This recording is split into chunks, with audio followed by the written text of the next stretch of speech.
Hello friends, welcome to Defence Matrix. तो एक video China द्वारा रिलीज़ किया गया है जिसमें देखा जा सकता है कि इनके जो Y20 कार्गो प्लेटफॉर्म है उसकी एक बड़ी फ्लीट एलिफेंट वॉक कर रही है, जो कि शोकेस करता है कि बड़े नंबर्स में ये platform people liberation army air force द्वारा ऑपरेट किए जा रहे हैं।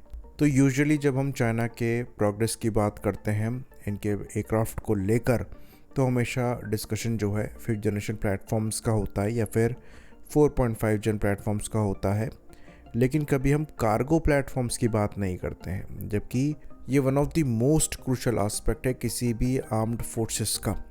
जो लॉजिस्टिक सप्लाई है, ट्रूप मूवमेंट है, वो काफ़ी हद तक एक मिलिट्री की स्ट्रेंथ को डिफाइन करता है। आप कितना तेज़ी से कहीं पर बड़े नंबर्स में अपने ट्रूप्स डिप्लॉय कर सकते हैं, उनको सपोर्ट प्रोवाइड करा सकते हैं, ये मैटर करता है। और इसके लिए आपकी जो कार्गो फ्लीट है वो कैपेबल होनी चाहिए, आपकी हेवी लिफ्टिंग कैपेसिटी काफ़ी अच्छी होनी चाहिए। और इसलिए जो दुनिया भर की बड़ी बड़ी मिलिट्रीज़ हैं उनकी जो कार्गो फ्लीट है वो काफ़ी बड़ी आपको दिखाई देगी। चाहे आप यहाँ पर यूएस मिलिट्री की बात कर लें, रशियन मिलिट्री की बात कर लें, लेकिन अब इस केस में चाइनीज़ मिलिट्री भी सिमिलर कैपेबिलिटी पजेस कर रही है। तो कॉन्फ्लिक्ट के टाइम पे चाइना के पास ये कैपेबिलिटी होगी कि ये अपने ट्रूप्स को मेनलैंड चाइना से फेरी कराकर डायरेक्टली कॉन्फ्लिक्ट एरियाज़ में लेकर आए, वो भी क्विकली। साथ में इनकी जो लॉजिस्टिकल सप्लाईज़ हैं उनको भी साथ में ट्रांसपोर्ट कर पाएँ, क्योंकि इनके पास इतनी बड़ी संख्या में ये प्लेटफॉर्म्स हो गए हैं।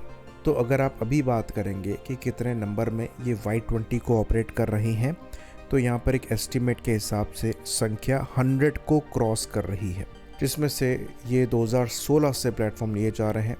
जो ए वेरिएंट्स हैं वो इनिशियली लिए जा रहे थे, लेकिन 2023 से बी वेरिएंट लिए जा रहे हैं। बी वेरिएंट में जो मेजर डिफरेंस है वो ये है कि यहाँ पर जो इंजन पहले यूज़ किया जाता था ये रशियन था, पर अब चाइनीज़ है। तो शेंगयांग WS-20 टर्बोफैन इंजन अब इस्तेमाल किया जा रहा है, जो कि इनके प्रूवन WS-10 पर बेस्ड है, जो कि इनके चाइनीज़ फ्लैंकर फैमिली में इस्तेमाल किए जाते हैं। और इस इंजन को यूज़ करने की वजह से यहाँ पर थ्रस्ट नंबर भी बढ़ा है, जिसकी वजह से जो कैरिंग कैपेसिटी है इस प्लेटफॉर्म की वो अगेन इम्प्रूव हुई है। तो अब ये अराउंड 66 टन का पेलोड कैरी करने में सक्षम है, जो कि इसकी पेलोड कैपेसिटी को IL-76 से ज़्यादा बेहतर बनाता है। तो आप ये कह सकते हैं कि कार्गो प्लेटफॉर्म जो कि अभी प्रोडक्शन में है उसमें सबसे ज़्यादा पेलोड कैपेसिटी इसी प्लेटफॉर्म की है। यहाँ पर जो कीवर्ड है वो ये है कि ये जो अभी प्रोडक्शन में है। अदरवाइज़ अगर आप C-17 ग्लोबमास्टर से इसको कंपेयर करेंगे, जो कि सेम कैटेगरी में आता है, यहाँ पर हम C5 गैलेक्सी की बात नहीं करेंगे क्योंकि वो डिफरेंट कैटेगरी का है, तो C-17 ग्लोबमास्टर 3 की जो मैक्सिमम कैरिंग कैपेसिटी है ये 77 टन की है। तो वो प्लेटफॉर्म इस कैटेगरी का किंग है, पर अनफॉर्चुनेटली वो प्रोडक्शन में नहीं है। तो इंडिया जैसी कंट्री को भी इस कैटेगरी के प्लेटफॉर्म बड़े नंबर्स में चाहिए। इनिशियली जब हमने C-17 ग्लोबमास्टर के ऑर्डर दिए थे तो एक्चुअल में जो रिक्वायरमेंट है वो अच्छी खासी थी। इवन IL-76 को रिप्लेस भी उनसे किया जाना चाहिए था, लेकिन वो ट्रेन हम मिस कर गए, प्रोडक्शन बंद हो गया। और अब हम रियलाइज़ कर रहे हैं कि इस कैटेगरी के प्लेटफॉर्म्स की रिक्वायरमेंट हमको बड़े नंबर में है। सही पूछा जाए तो यहाँ पर नंबर्स अगर 50 से 60 भी हों तो वो कोई बहुत ज़्यादा नहीं होगा, क्योंकि हमारी इतनी बड़ी मिलिट्री है और अब लॉजिस्टिक्स रिक्वायरमेंट जो है वो बढ़ रही है। तो मिलिट्री डिप्लॉयमेंट क्विक करने के लिए इतनी बड़ी फ्लीट ऑपरेशनल रखी जा सकती थी, क्योंकि ये प्लेटफॉर्म कम से कम 3 से 4 दशक जो है आपकी आर्म्ड फोर्सेस को सर्व करेंगे। और इस पीरियड में जो आपकी इकोनॉमी है वो मल्टीफोल्ड ग्रो करेगी। सिमिलरली आपकी मिलिट्री भी ग्रो करेगी, लॉजिस्टिक्स बढ़ेंगे और उनको फेरी करने की रिक्वायरमेंट भी बढ़ेगी। इस लिहाज से रिक्वायरमेंट बढ़ जाती है। इसलिए अब हम AN-32 जैसे प्लेटफॉर्म को रिप्लेस करने के लिए कैटेगरी में शिफ्ट कर रहे हैं और मीडियम ट्रांसपोर्ट कैटेगरी में जा रहे हैं। वहाँ हमने 60 से 80 प्लेटफॉर्म की रिक्वायरमेंट सामने रखी है। पर हैवी लिफ्टिंग कैपेबिलिटी में भी हमें बड़े नंबर्स में प्लेटफॉर्म चाहिए, क्योंकि अब IL-76 को रिप्लेस करने का समय आ गया है।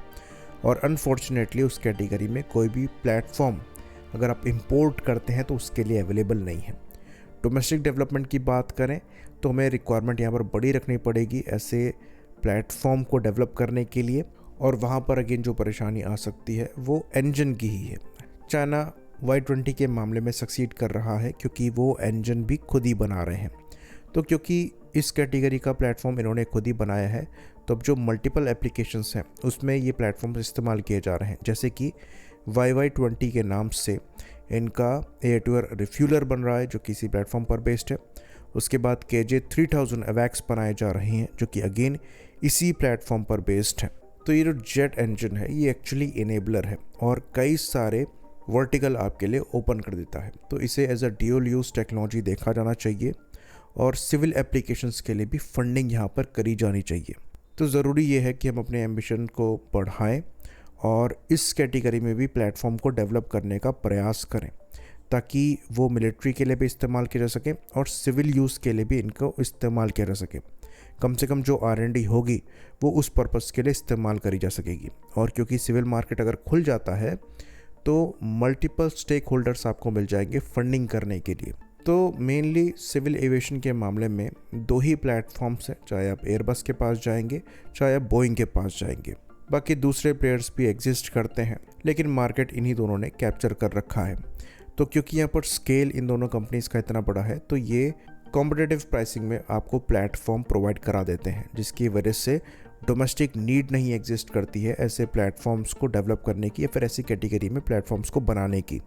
लेकिन रशिया यूक्रेन वॉर में एक नई रियलिटी निकलकर सामने आई है। रशिया पर जब सैंक्शंस लगे तो इनकी जो डोमेस्टिक एयरलाइंस हैं ये ऑलमोस्ट बंद होने की कगार पर आ गई क्योंकि जो अवेलेबल प्लेटफॉर्म्स हैं उनके सपोर्ट इनको मिलना बंद हो गया। इवन जो प्लेटफॉर्म्स इन्होंने ऑर्डर किए थे उनकी डिलीवरीज भी रोक दी गई। तो इनको मजबूरी में इनके जो डोमेस्टिक प्लेटफॉर्म्स हैं उनको कम्प्लीटली इंडिजनाइज करना पड़ा, जिसमें जेट इंजन का डेवलपमेंट भी शामिल था, जहां पर PD8 और PD14 जैसे इंजन्स को लेकर ब्रेक थ्रू भी मिला है। तो इंडिया को भी अगर हर मामले में सोवरन बनना है तो बहुत ज़रूरी है कि हम चीज़ों को टेकन फॉर ग्रांटेड ना लें और अपने सिविल मार्केट को सिक्योर करने के लिए भी R&D पर काम करना स्टार्ट कर दें।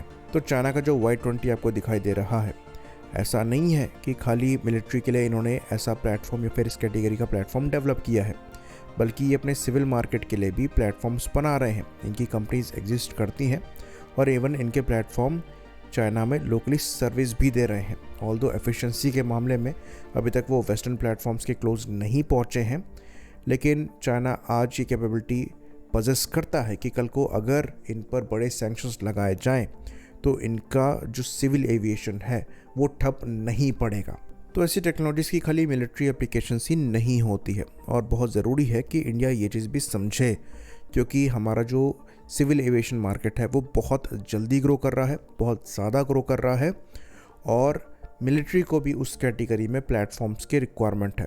तो यहाँ पर ड्यूल यूज़ को समझते हुए इस जगह भी R&D करना बहुत ज़्यादा ज़रूरी है और इस कैटेगरी में प्लेटफॉर्म्स को डेवलप करना भी बहुत ज़्यादा ज़रूरी है। अनफॉर्चुनेटली अभी भी हम इम्पोर्ट्स ही देख रहे हैं या फिर लोकल मैन्युफैक्चरिंग देख रहे हैं जो कि लाइसेंस के अंतर्गत करी जाए। R&D इस मामले में नहीं हो रहा है। यहाँ पर हम फाइटर प्लेटफॉर्म्स की बात ज़रूर करते हैं पर ऐसे ट्रांसपोर्ट प्लेटफॉर्म की बात नहीं कर रहे हैं। तो ये बहुत ज़रूरी है कि हम यहाँ पर स्पेंड करें।